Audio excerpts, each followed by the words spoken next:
नमस्कार दोस्तों एक बार फिर से बहुत बहुत स्वागत आप सभी का। और लेट्स ग्रो के बारे में आज हम आपको इस वीडियो के माध्यम से कुछ ऐसी जानकारी बताने वाले हैं जो सुनने के बाद में आप अपनी लेट्स ग्रो की टीम बहुत ही तेजी से इंक्रीज कर सकते हो और आप लेट्स ग्रो के माध्यम से हर महीने लाखों रुपए भी कमा सकते हो। तो आप सभी से अनुरोध है कि आप इस वीडियो को शुरू से लेकर लास्ट तक पूरा जरूर देखिएगा विदाउट स्किप के। तो चलिए दोस्तों बिना समय गंवाए शुरू करते हैं हमारा आज का वीडियो। देखिए दोस्तों, काफी सारी कंपनियां हमारी हिंदुस्तान के अंदर मौजूद हैं जो कि प्रोडक्ट बेस्ड कंपनियां हैं और काफी सारे लोग, काफी सारे लीडर्स उसके अंदर काम भी कर रहे हैं और अच्छा खासा पैसा भी कमा रहे हैं। अब लेट्स ग्रो में ऐसी क्या खासियत है जो कि हम लेट्स ग्रो को ज्वाइन करें, जो कि हम लेट्स ग्रो के अंदर काम कर कर उससे ज्यादा पैसा कमा सकते हैं, उनसे ज्यादा हमें बेनिफिट्स मिलने वाला है। अब बात करते हैं लेट्स ग्रो की। तो लेट्स ग्रो सबसे पहले तो मैं आपको बता दूं, अदर कंपनी की तुलना में लेट्स ग्रो के अंदर जो ज्वाइनिंग अमाउंट है हमारा कम रखा गया है, मात्र 770 रुपए का। और 770 रुपए के बदले में आपको वही खाने पीने का सामान आपको दिया जाता है जो कि आप अपने दैनिक जीवन के अंदर, अपने किचन के अंदर आप रोजाना इस्तेमाल करते हो। यानी कि कुल मिलाकर हम कह सकते हैं कि ग्रोसरी आइटम आपको 770 रुपए के बदले में 800 रुपए का सामान आपको दिया जाता है। अगली बात हम करें तो इसके अंदर एवरी परचेजिंग के ऊपर, यानी कि जो फर्स्ट टाइम में आपको दिया जाता है वो तो आपको सिमिलर, सभी को एक सिमिलर किट बनाकर दिया जाता है। लेकिन नेक्स्ट टाइम पर जब भी आप लेट्स ग्रो के माध्यम से रीपरचेजिंग करोगे, जो कि हमारी मिनिमम रीपरचेजिंग रखी गई है 1000 रुपए, वो रीपरचेजिंग आप जो भी करोगे तो आप अपनी चॉइस के अकॉर्डिंग जो भी प्रोडक्ट लेना चाहो वो आप ले सकते हो। साथ ही साथ आपको एवरी परचेजिंग के ऊपर 15% का डिस्काउंट आपको दिया जाएगा जो कि अदर कंपनियां नहीं देती हैं। इसके साथ ही साथ एक बेनिफिट्स और है लेट्स ग्रो के अंदर कि आपको 6 महीने लगातार रीपरचेज करने के ऊपर 7वें महीने की रीपरचेजिंग आपको फ्री कर दी जाएगी, यानी कि 7वें महीने का पैसा आपको नहीं देना पड़ेगा।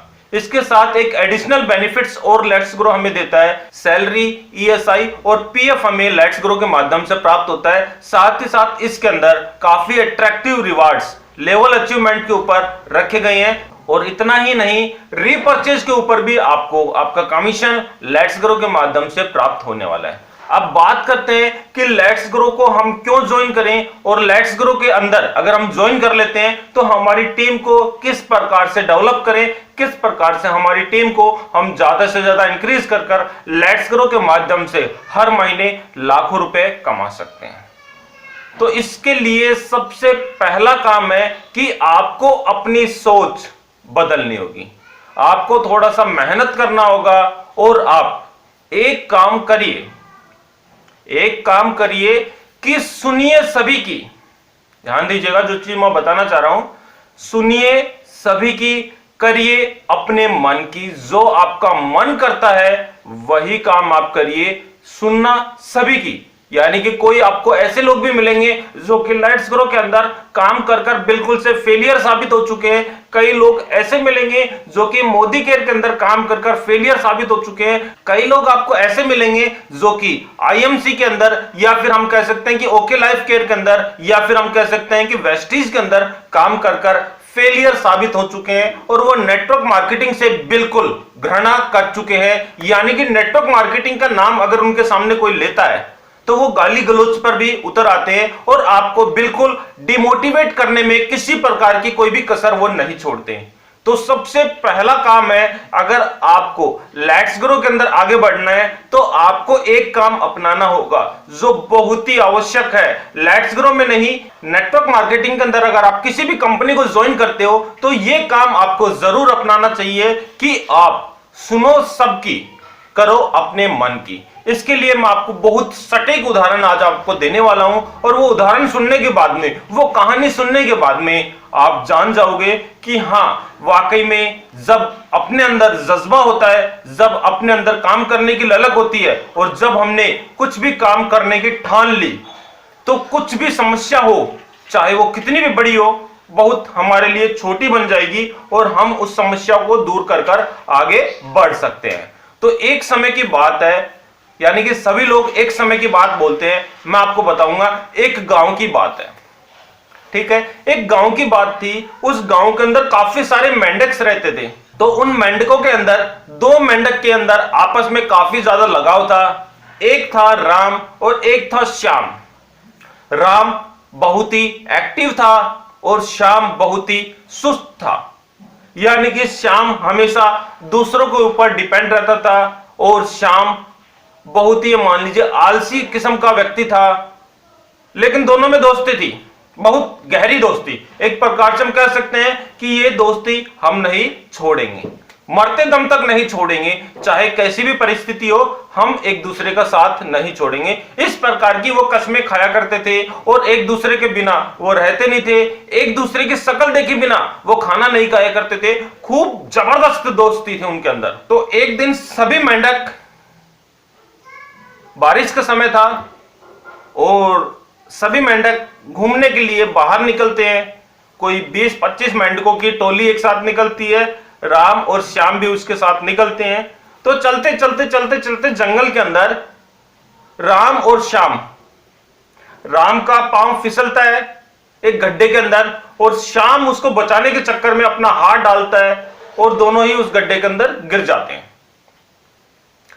राम और श्याम गड्ढे के अंदर चले जाते हैं और गड्ढा थोड़ा सा गहरा था, जिसके कारण वो गड्ढे से बाहर नहीं निकल पा रहे। जब सारे मेंढक थोड़ी सी आगे चले गए तो श्याम और राम की आवाज उनको नहीं सुनाई दी। तो वो बातचीत करने लगे कि श्याम और राम कहां गए। तो वो थोड़ा पीछे आते हैं तो देखते हैं कि श्याम और राम उस खड्डे के अंदर बैठे हैं और बाहर निकलने के लिए फुदक रहे हैं, बाहर निकलने का प्रयास कर रहे हैं। अब काफी प्रयास वो करते हैं, लेकिन गड्ढा थोड़ा सा गहरा था, गड्ढे की ऊंचाई थोड़ी सी ज्यादा थी, जिसके कारण मेंढक उछलकर गड्ढे से बाहर नहीं आ पा रहे थे और वो बहुत प्रयास कर रहे थे। अब चारों ओर, गड्ढे के चारों ओर सभी मेंढक ने घेराव कर लिया। अब बेचारे मेंढक उनको कैसे निकाले। वो मेंढक अपना हाथ नीचे करते हैं तो हाथ उन तक पहुंचता नहीं है और वो उछलते हैं तो वो गड्ढे के बाहर उछल नहीं पा रहे।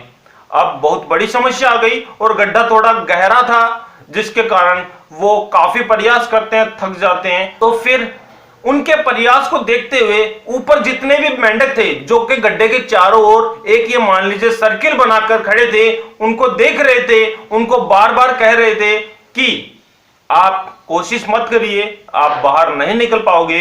राम और श्याम, गहरा बहुत गड्ढा है, तुम गड्ढे से बाहर नहीं निकल पाओगे, तुम मेहनत मत करो, तुम अब इस गड्ढे से बाहर नहीं निकल पाओगे। यानी कि सभी लोग चिल्ला चिल्लाकर ये बोल रहे थे।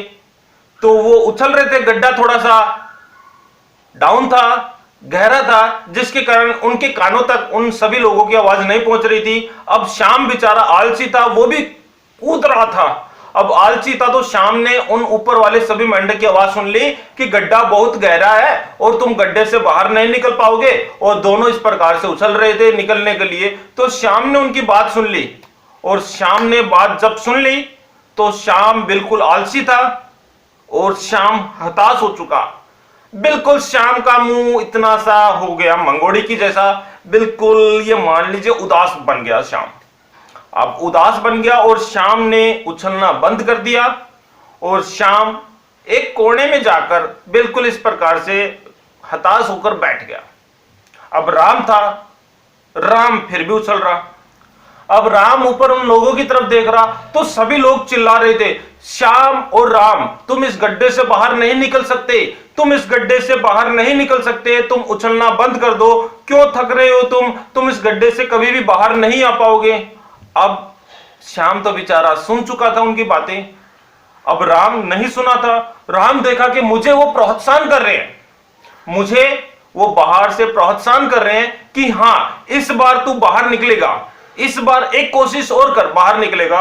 और राम है कि प्रयास करता रहता है, उछलता रहता है, बार बार उछलता रहता है गड्ढे से। कभी वो थोड़ा सा ऊपर पहुंचता है, फिर वो नीचे गिर जाता है, फिर वो दोबारा से प्रयास करता है, फिर वो थोड़ा सा और ऊपर जाता है, फिर वो नीचे गड्ढे के अंदर गिर जाता है। इस प्रकार से राम ने अपने प्रयास में कोई कमी नहीं छोड़ी और ऊपर से जो लोग थे उन्होंने उसको हताश करने में कोई कमी नहीं छोड़ी कि भैया गड्ढे से बाहर नहीं निकल सकता, कितनी भी कोशिश कर ले तो इस गड्ढे से बाहर नहीं निकल सकता।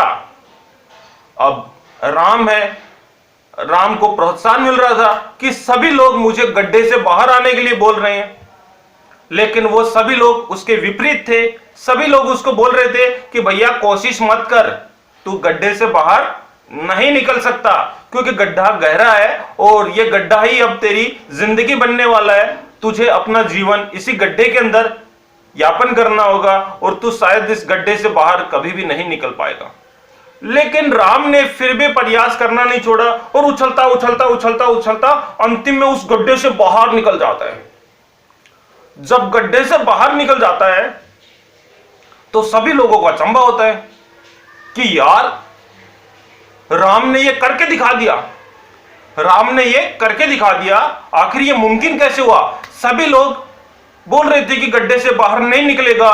उनसे अच्छे अच्छे जो मेंढक थे, जिन्होंने अपनी जिंदगी ये मान लीजिए काफी ज्यादा स्ट्रगल किया था, काफी ज्यादा मेहनत की थी, काफी बड़े बड़े मेंढक थे वो, यानी कि उनके दादा परदादा की उम्र के मेंढक भी थे, जो कि अपने आप में एक मास्टर ब्लास्टर माने जाते थे। वो भी हार मान चुके थे, वो भी बोल चुके थे कि भैया गड्ढे से बाहर नहीं निकल सकता। लेकिन राम ने करके दिखा दिया। अब राम ने कैसे करके दिखा दिया वो जरा सुनिए। मोरल ऑफ द स्टोरी कि राम ने वो काम कैसे करके दिखा दिया। ध्यान दीजिएगा, जो एक्चुअल बात के ऊपर मैं आने वाला हूं वो एक्चुअल बात ही आपके लिए फायदेमंद साबित होने वाली है। ये बहाना तो एक कहानी का था, लेकिन जो मोरल ऑफ द स्टोरी है उसको अगर आप ध्यान से सुनोगे तो आप अपनी लाइफ की सारी की सारी अचीवमेंट बहुत ही आसानी से चुटकियों में पूरी कर सकते हो। तो लोगों ने बताया कि राम ने ऐसा कैसे कर लिया। तो एक बेचारी मेंढकी थी जो कि राम को खूब लाइक करती थी और राम की सारी बातें वो जानती थी। तो उस मेंढकी ने बोला कि राम सुन नहीं सकता है और राम हमारी कोई भी बातों को सुन नहीं सकता, जिसके कारण हम उसको मना कर रहे थे कि गड्ढे से बाहर मत आओ, गड्ढे से बाहर नहीं आ सकते। लेकिन राम को वो चीजें सुनाई नहीं दे रही थी। राम को समझ में आ रहा था कि हम उसका प्रोत्साहन बढ़ा रहे हैं, हम उसको प्रोत्साहित कर रहे हैं, और उस प्रोत्साहन के चक्कर में राम बार बार प्रयास करता रहा और एक बार वो उसके अंदर जरूर सफल हुआ और उस गड्ढे से बाहर वो आने में कामयाब भी हो गया। यानी कि मोरल ऑफ द स्टोरी ये है कि अगर आप अपनी नेटवर्क मार्केटिंग के अंदर एंटर करते हो तो आप हमेशा अपनी टीम को पॉजिटिव बातें ही बताइए, पॉजिटिव बनाकर रखिए और उनको कभी अपने जीवन के अंदर हताश मत होने दीजिए। यानी कि आपको काफी सारे लीडर्स ऐसे मिलेंगे जो कि लेट्स ग्रो के अंदर भी फेलियर साबित हो चुके हैं और वो मोदी केयर के अंदर भी फेलियर साबित हो चुके हैं, जो वेस्टीज के अंदर भी फेलियर साबित हो चुके हैं। लेकिन क्या लोग वेस्टीज के अंदर लाखों करोड़ों रुपए नहीं कमा रहे? क्या लोग मोदी केयर के अंदर लाखों करोड़ों रुपए नहीं कमा रहे? क्या लोग लेट्स ग्रो के अंदर लाखों रुपए नहीं कमा रहे? बिल्कुल कमा रहे हैं, क्योंकि उनकी सोच पॉजिटिव है। वो केवल और केवल अपना ही डिसीजन मानते हैं, केवल और केवल पॉजिटिव बातों को साथ लेकर आगे बढ़ते हैं। तो आपको भी वही करना है। यानी कि आपको अगर अपनी लाइफ के अंदर आगे बढ़ना है तो आपको पॉजिटिव बातों के साथ ही आपको आगे बढ़ना होगा और अपना स्ट्रगल करना कभी भी आपको बंद नहीं करना। यानी कि आपको कभी भी हार नहीं माननी, क्योंकि हारता वही व्यक्ति है या तो वो दौड़ लगाने से डरता है, या तो वो दौड़ लगाने से पहले ही अपनी हार मान लेता है कि भैया मैं नहीं जीत पाऊंगा और मैं इतनी लंबी दौड़ नहीं जीत पाऊंगा, तो वो रुक जाता है। या फिर व्यक्ति वही रुकता है जो कि अपना डेस्टिनेशन एड्रेस को प्राप्त कर लेता है, और जब वो जीत कर सांस लेने के लिए रुकता है तभी उसकी लाइफ का सबसे बड़ा अचीवमेंट होता है। तो उसी प्रकार से आपको भी अपना एम बिल्कुल भी नहीं छोड़ना, आप आगे ही आगे बढ़ते रहने का प्रयास करते रहिए। काफी सारे नेगेटिव पॉइंट्स भी आपको मिलेंगे, काफी सारे नेगेटिव लोग भी आपको मिलेंगे जो कि आपके मार्ग से आपको भटकाने की कोशिश करेंगे, लेकिन आपको पॉजिटिव बातों को साथ लेकिन आपको पॉजिटिव बातों को साथ लेकर आगे बढ़ना है और अपनी टीम के साथ भी हमेशा पॉजिटिव बातें ही आपको शेयर करते रहना है। यानी कि अगर आपने किसी को बताया कि छोटा बच्चे को देखा होगा, अपने छोटा बच्चा होता है जिसके ये मान लीजिए दुनियादारी का कोई भी नॉलेज नहीं होता, और अगर आप उस बच्चे को एक चीज बोलोगे, क्योंकि बच्चा क्या होता है बिल्कुल ब्लैंक होता है, उसके दिमाग के अंदर आप जो चीजें लिखोगे वही चीजें उसके अंदर छप जाती है और वो जीवन भर छप जाती है। अगर छोटा बच्चा है वो बोलना नहीं सीख रहा और आप उसको बार बार बोलते हो बेटा this is fan, this is fan, दिन में 10 बार उसको बोलते हो बेटा दिस इज फैन, तो जब वो बच्चा बोलना सीखेगा तो वो उस फैन को फैन ही बोलेगा, पंखा नहीं बोलेगा, क्योंकि बार बार आपने उसको उसकी ओर इशारा कर कर क्या नाम डिनोट किया है, दिस इज फैन। तो यानी कि जो भी पॉजिटिव बातें अगर आप बताते हो अपनी टीम को, तो वो टीम आपकी पॉजिटिव रेस्पॉन्स ही आपको लाकर देगी। अगर आप नेगेटिव बातें बताते हो तो कभी भी वो टीम आपको पॉजिटिव रेस्पॉन्स नहीं दे पाएगी। तो नेटवर्क मार्केटिंग का आगे बढ़ने का सबसे पहला और सबसे बेस्ट यही है कि आप सुनो सबकी, करो अपने मन की।